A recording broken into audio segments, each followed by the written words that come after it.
What happens when one of television's most untouchable titans suddenly finds himself trapped in the most hostile interview of his career? What unfolds next is pure, unfiltered television chaos, something no one, least of all a master showman like Steve Harvey, could have ever anticipated. He walked into that studio expecting a friendly exchange, a polished back and forth, the kind of promotional softball interview he'd navigated effortlessly for decades. After all, The View had always felt like safe territory. But what followed was anything but welcoming. It was a televised ambush, one so explosive it would leave viewers stunned and arguing for weeks.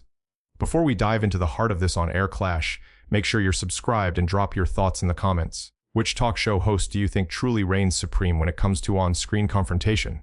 Because by the end of this breakdown, your perception of daytime television's polished veneer may never be the same again. This wasn't just an interview that went off the rails. It was a masterclass in psychological warfare, ego, and the raw, unpredictable danger of live television. It all began on what appeared to be a routine Tuesday morning. Steve Harvey stepped onto the View's set wearing his signature high, wattage smile, the smile America had come to associate with humor, wisdom, and that unmistakable Steve Harvey swagger. His suit was flawless deep navy, perfectly tailored, paired with a patterned tie that radiated confidence without tipping into arrogance. As he reached the guest chair, he gave his jacket a smooth, practiced tug, the subtle gesture of a man completely at home on any stage. The studio audience erupted. Applause thundered through the room, ricocheting off the bright stage lights and the ever-watchful camera lenses. These were his people, fans who had followed him for decades, faces glowing with admiration. The energy was electric, a celebration of a man who had mastered the art of connecting with the human heart. Whoopi Goldberg, Sarah Haynes, and Sunny Hostin greeted him with warm smiles and open body language. Everything about their demeanor suggested an easy, friendly conversation ahead. Whoopi, the veteran anchor of the table, leaned forward with her trademark mix of authority and ease, ready to guide the discussion. But then there was Joy Behar. She sat at the far end of the table like a coiled predator lying in wait. Her body was angled away, arms crossed tightly across her chest. Where the others radiated warmth, Joy projected something colder, measured, sharp, and calculating. Steve noticed immediately. Years in the spotlight had sharpened his instincts, and every internal alarm went off at once. Still, he brushed it aside, chalking it up to the nerves that always came with live television. Steve Harvey, everyone. Whoopi announced as the applause swelled again. We're so excited to have you here today. Thank you for having me, Steve replied, flashing that million-dollar grin, the same smile that had cemented his place in entertainment history. Always a pleasure to be with you, ladies. Sarah Haynes kicked things off, her tone upbeat and engaging. She congratulated him on the success of his new relationship book and asked what inspired him to write yet another guide for couples. Steve leaned forward, elbows resting on his knees. This was his comfort zone. Relationship advice, where humor met hard-earned wisdom. He was in his element. His voice flowed with effortless confidence as he spoke about years of hosting Family Feud and connecting with thousands of families from every walk of life. Newlyweds, long-married couples, partners hanging by a thread, he'd seen it all. He shared stories filled with laughter, heartbreak, and uncomfortable truths. The audience was hooked, heads nodding, eyes fixed on him. But while Steve commanded the room, the camera drifted to Joy. She wasn't nodding, she wasn't smiling, she wasn't pretending to listen. She was watching him, her gaze narrowed, sharp as a blade. Her expression simmered, a slow burn that hinted at something coming, something Steve Harvey was not prepared for. As Steve wrapped a thought about communication being the foundation of every successful relationship, the audience murmured in agreement. It was classic Steve Harvey, calm, confident, authoritative. That's beautiful, Sunny said warmly. The reviews for your book have been incredible, Sarah added. But Joy shifted in her seat, her face hardened, her jaw tightened. She leaned forward, eyes locked, calculating. The temperature in the room dropped instantly, and Steve felt it. Sensing the shift, he tried to lighten the mood. Joy, you look like you've got something to say, he joked, letting out a soft chuckle. It didn't work. Joy's eyes narrowed just slightly, a small movement, but devastating in its intent. Well, Steve, she said slowly, deliberately, I've been reading your book, and I have to ask, don't you think it's a bit hypocritical for someone who's been married 3 times to be giving relationship advice? The studio froze. The audience fell silent. Smiles vanished. Laughter evaporated.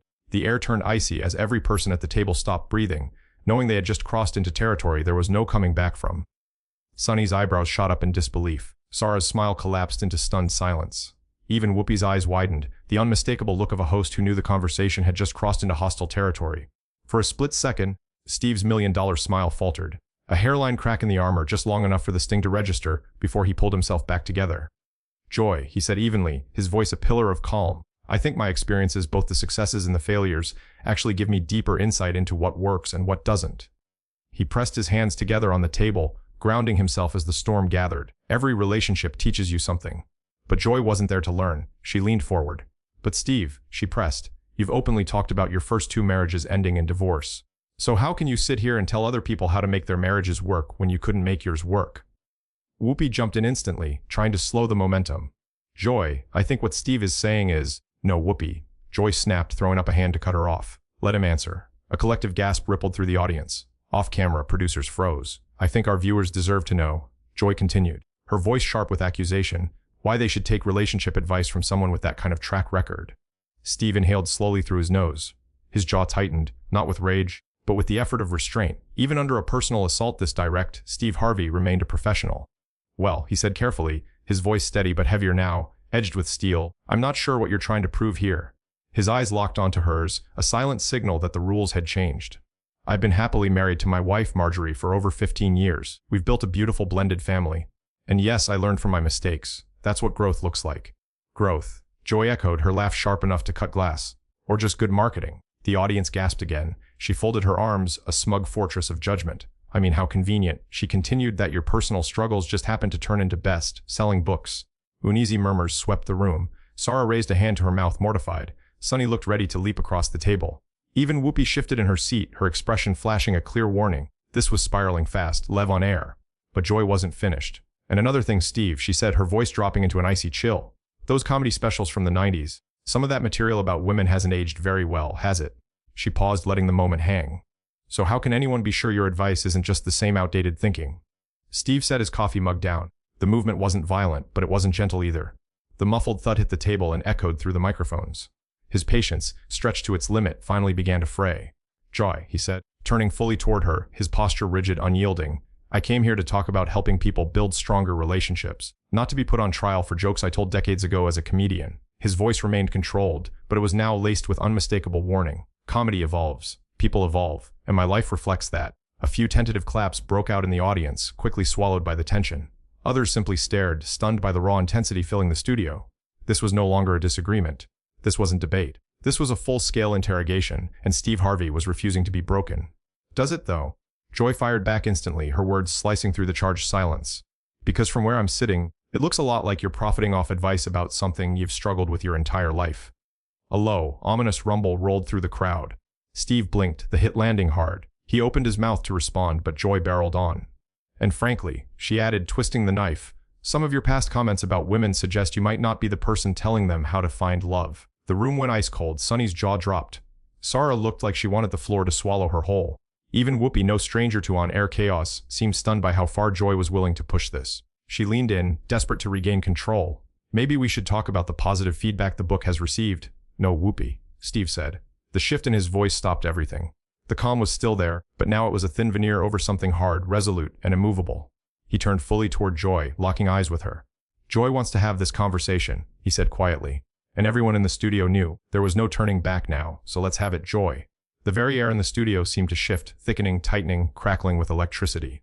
You're sitting here, Steve continued, his voice controlled but charged, trying to tear me down in front of millions of viewers. And for what? What's your agenda? Joy leaned back slowly, a satisfied smirk spreading across her face, like a chess player convinced she'd just delivered checkmate. My agenda is the truth, Steve, she replied coolly. I think our viewers deserve to know who they're taking advice from.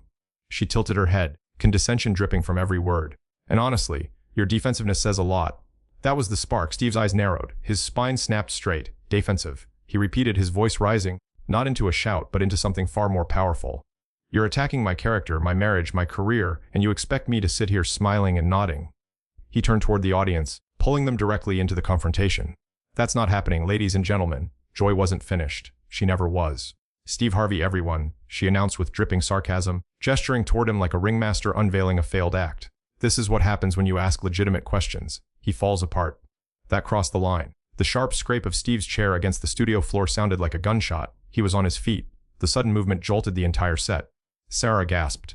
Sunny instinctively reached out as if to pull him back. Whoopi's eyes darted toward the production crew, frozen behind their cameras. Steve planted both hands on the table and leaned forward, not threatening, but immovable. I'm not falling apart, Joy, he said, his voice low, steady, and resonant with authority. I'm calling out your unprofessional behavior.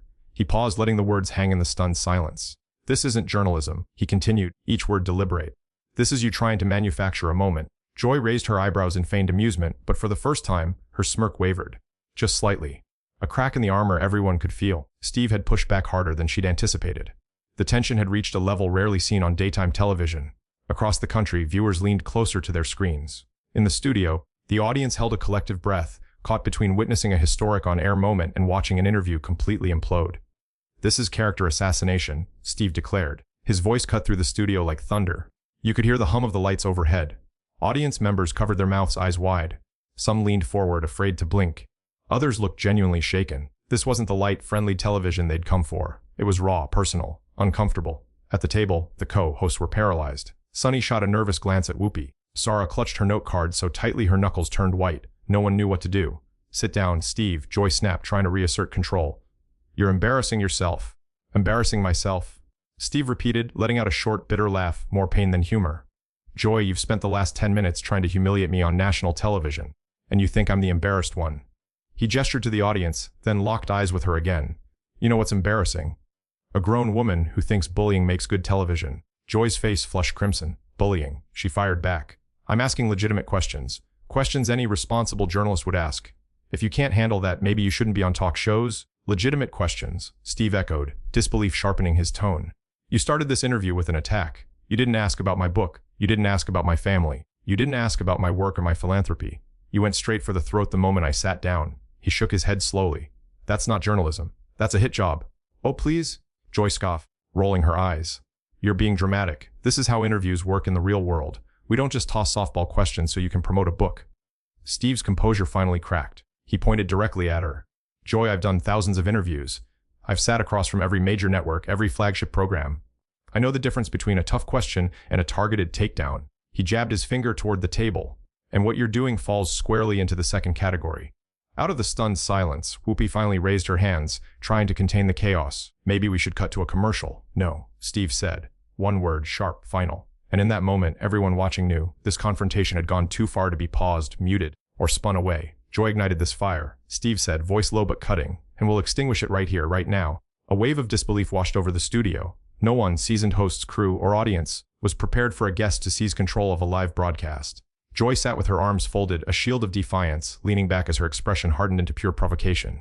"Fine, Steve. Let's see this through," she said. Then, suddenly, she surged forward, eyes locking onto his like a predator. "You want to speak of personal assaults? Let's talk about you." Her finger jabbed the air, a weapon aimed straight at him. "Let's dissect the empire you built on the backs of female caricatures, on laughs at their expense, on reducing them to punchlines, and now you dare to reinvent yourself as a sage of relationships." A harsh scoff escaped her lips, dripping with derision.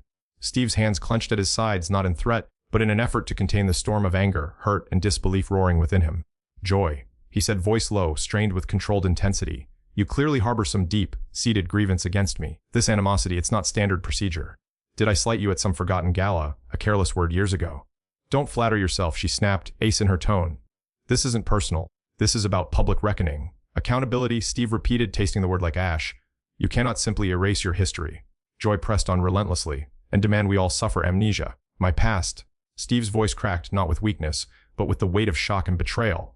He stepped back, drawing a breath that seemed to steal the air from the room.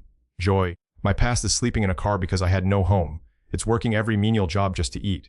My past is clawing up from absolute zero to build an enterprise that sustains hundreds of families." He gestured to the audience, voice swelling with the force of truth. "My past is pouring millions into charitable causes, mentoring the next generation of comics, lifting children dealt impossible hands. And you want to crucify me for punchlines I delivered 30 years ago." Joy dismissed it with a flick of her wrist, as if swatting an insect. "Oh, spare us the melodrama." A collective gasp rippled through the audience. "Steve, countless people have overcome hardship," she continued, voice dripping with condescension, "without building a career demeaning women." The studio fell into a heavy silence. Finally, Sarah spoke, voice fragile, a trembling thread of reason. "Joy, I think we might be crossing a line. Too late." The line was shattered. The confrontation had cemented itself as one of the most volatile exchanges in daytime television history, and the storm had only begun. "This is a public dismantling of a man's character," Steve declared, voice echoing like thunder through the silent studio. The air thickened, the hum of the lights seemed to pulse. Audience members covered their mouths, eyes wide, some leaning forward as if afraid to miss a single second. Others appeared genuinely pained. This was no light-hearted morning chat. It had become raw, visceral, uncomfortably real. At the host table, the women were statues, frozen between intervening and stepping into crossfire. Sunny shot a panicked glance at Whoopi. Sarah's knuckles turned white around her note cards. The rules of engagement were gone. "Sit down, Steve," Joy commanded, her voice cracking like a whip. "You're making a spectacle of yourself. I'm making a spectacle." Steve let out a bitter, hollow laugh, more pain than humor. Joy, you've spent the last 10 minutes trying to humiliate me on national television, and you think I'm the one who's embarrassed. He gestured toward the audience, then snapped back to her. Do you know what's truly a spectacle? A grown woman who mistakes cruelty for compelling television. Joy's face flared crimson. Cruelty, she hissed. I'm asking legitimate questions. Questions any credible journalist would ask. If you can't handle them, maybe you should avoid the talk show circuit entirely. Legitimate questions. Steve's voice rose, disbelief crescendoing. Joy, you opened this segment with a full frontal assault. You didn't ask about my book. You didn't ask about my children. You didn't ask about my charitable work. Nothing. You came for the jugular the moment my shoes hit this stage. He shook his head, disbelief carved into every line of his face. That isn't journalism. That's a premeditated takedown. Oh, please, Joy scoffed, rolling her eyes with theatrical disdain.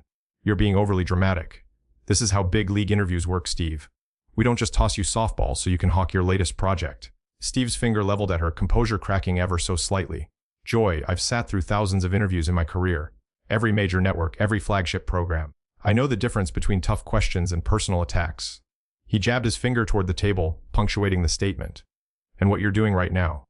This falls squarely into the latter. Finally, Whoopi found her voice, hands raised slightly, trying to calm the rising storm. Maybe we should take a commercial break. No, Steve cut her off sharply.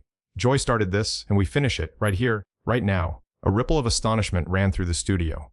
Hosts and audience alike hadn't expected Steve Harvey to refuse a commercial break. Joy crossed her arms, leaning back, her expression taunting. Fine, Steve, let's finish this. She surged forward again, eyes locked on his. You want to talk about personal attacks? Let's talk about you, she said, finger jabbing accusingly. Let's talk about how you've built a career stereotyping women, laughing at them, simplifying them, and now you rebrand as a relationship guru. She scoffed loudly. The hypocrisy is breathtaking. Steve's hands curled into fists at his sides, not threatening, but tight with raw emotion, anger, hurt, disbelief. Joy, he said slowly, almost pleading, you clearly have a personal issue with me. This level of hostility, this isn't normal. He spread his hands in a gesture of confusion. Did I offend you? Hurt your feelings at some industry event? Because this feels intensely personal. Don't flatter yourself, she snapped, ice in her voice. This isn't personal, it's about accountability. Accountability.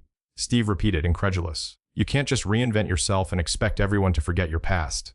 Joy pressed forward. Exactly. My past, Steve said, voice cracking, not from weakness, but from the shock of her relentless assault. He took a half step back, drawing a deep breath that seemed to pull all the oxygen from the room. Joy, my past includes growing up homeless, sleeping in my car, working every job I could just to survive. My past includes clawing my way from nothing to build an enterprise that now employs hundreds. He gestured toward the audience, gaining strength with each word. My past includes giving millions to charity, mentoring young comedians, helping kids who were dealt an impossible hand. And you want to focus on jokes I made 30 years ago. Joy waved her hand dismissively as if swatting a fly. Oh, here comes the sob story. Gasps echoed through the audience. Steve, plenty of people overcome adversity, she continued, condescendingly, without building a career mocking women along the way. A heavy silence fell over the table. Finally, Sarah spoke, voice fragile but sincere. Joy, maybe we're going too far. But by then, the damage was done. The line had been crossed. The confrontation had officially become one of the most explosive moments in daytime television history,